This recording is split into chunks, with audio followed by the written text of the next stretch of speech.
NFAC.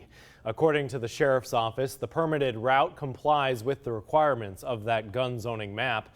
Before the release of the zoning map today, Congressman Clay Higgins said he was, quote, burning the olive branch with the leadership of the NFAC.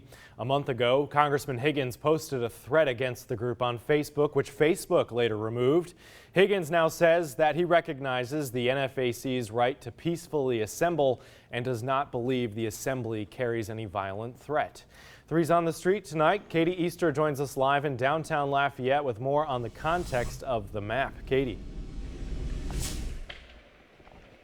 The map released by LCG shows schools around the city with a 1,000 square foot buffer zone that are designated as gun-free. But given the previous protests, it raises the questions, why is it only being enforced now? And that's those armed protesters.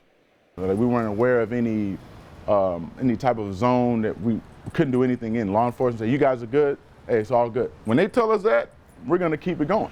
On August 29th, Kenneth Jenkins, a permanent security guard, along with 2 armed men in Hawaiian shirts known as the Boogaloo Boys, escorted protesters around Lafayette. To make sure that nobody interferes with them as they use their amendment rights, the right to protest peacefully.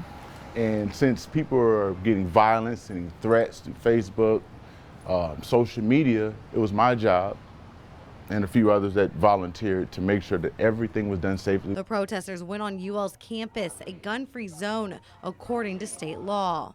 We raided right there on the sidewalk.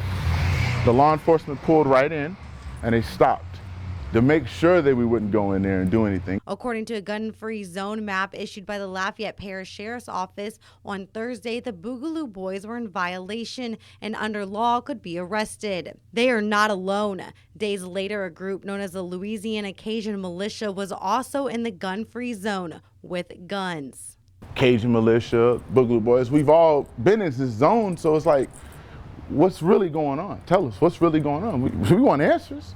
We spoke with officials with the Lafayette Police and the Lafayette Sheriff's Office who didn't want to go on camera. They said the gun-free zone law is clear. They also wouldn't comment on past events. I don't think anybody should be arrested, to be honest with you. I think if anything, if it was that serious, a warning should have been given.